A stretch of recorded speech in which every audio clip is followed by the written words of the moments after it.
Hey everybody, here's another video for this week. This time I want to talk about making an outline. So this is more in line with the kind of composition stuff that we've been covering last week. I had that reading and video about thesis.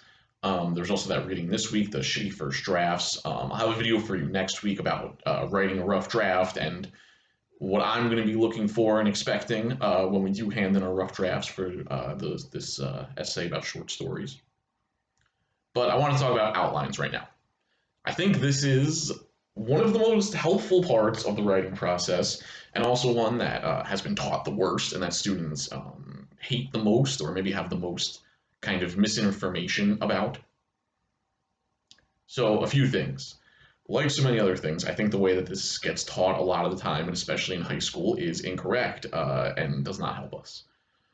If I'm thinking back to grade school, outlining, it was either like a graphic organizer of some kind, maybe the one with the boxes on it, or the web kind of thing with the circles connecting, or I don't know, something even worse than that.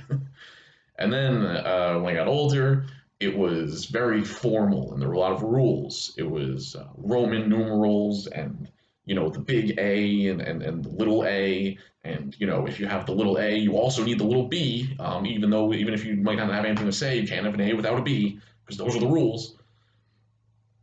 I think that stuff's very annoying. I hated doing it. I probably skipped doing a lot of it, like I'm sure you guys did. But I do think we have to find some way to make outlines if we're going to write these longer and more complicated papers as we, get through college. And, of course, when if you're working, if you ever have to write anything for work, even like emails and stuff, it can help to have like, some organization and structure before you start writing. Okay, so making outlines. The first thing I would say is that, yeah, get rid of all those stupid rules about the Roman numerals and stuff. When I make outlines, I do bullet points, maybe either like dashes or bullet points or whatever.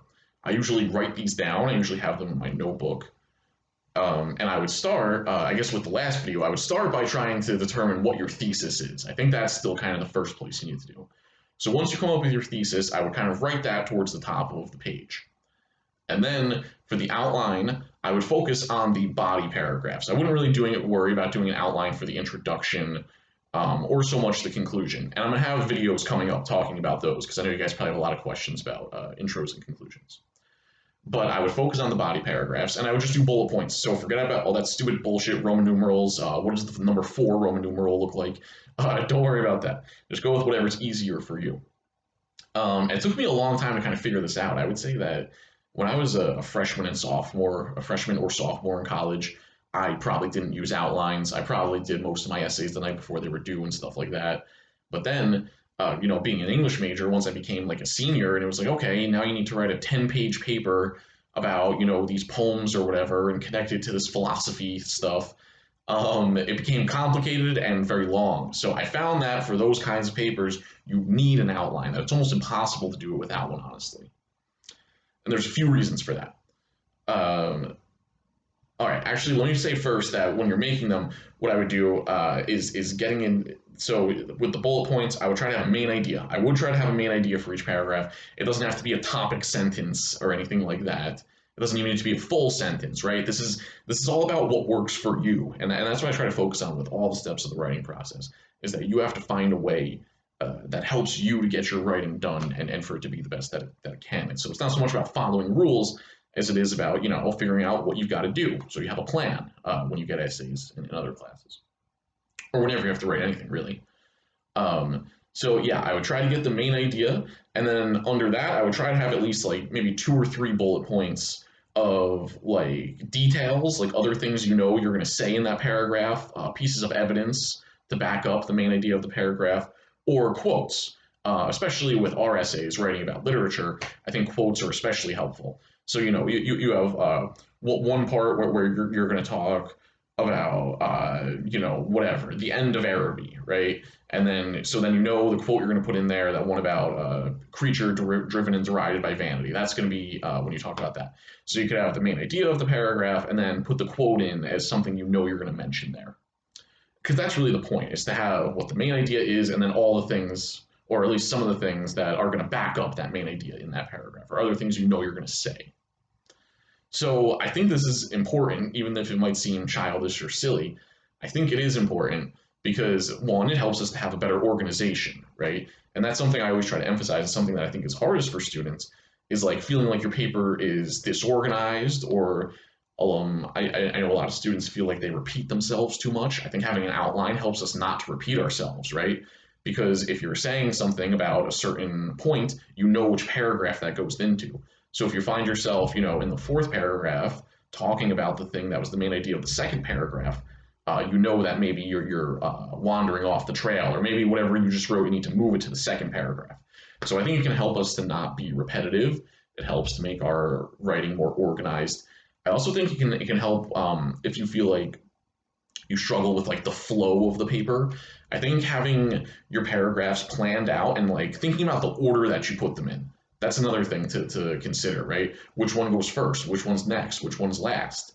Is there a reason for that? And it's not so much important like what the reason is for why you have it the way you do, as long as you have a reason. Because if you've thought about it and there's some way that it makes sense to you, like the order of the paragraphs and why they're structured the way that they are, then that will probably come through to the reader. So that will help with things like flow as well. I also think another big one that students have trouble with is making an essay longer. Even like a lot of times, my essays are like 4 pages for this class, and I have a lot of students who think that's extremely long. It's really not. And I think an outline can help with this too. So if you have trouble with like expanding your ideas or with making a paper long enough, I think if you know what the main idea of each paragraph is before you really start writing it, it helps you to like get all of your ideas like fully expand your whole idea before moving on to the next idea. When we don't have an outline and we just start typing, it's easy to just move from idea to idea, right, without necessarily realizing it. And then you might have thought that you had a lot of stuff to say about this, but you realize I wrote a page and that was kind of it. So I think by having an outline and by separating our main ideas, it helps us to say everything that we can about the one main idea before moving to the next one. And I think that that will help you to write a longer essay. I think it'll help you expand on your ideas and to avoid being repetitive, like I said. So yeah, I think outlines are important in that way. Like I said, we can just use some bullet points. And then the other thing this helps with is like you can refer back to it, like because it's written down, because you might say, oh, well, I have it all in my head. But it's easy to forget exactly what you thought. Like once you start typing, you kind of can get lost in it. So if you have it on another page, you can have that next to you. And then if you're typing your paragraph and you're like, wait a minute, what am I talking about? Or like, is this something I should put in? You can look back and be like, all right, this paragraph is about this. So let me stick to that topic. The sentence I just wrote, I'll save that for a later paragraph. So I probably am going to require at least outlines for one or two of the essays we're going to do in this class. But again, it's more about you figuring out what's helpful for you. So I just wanted to give that little explanation. Okay, see you later.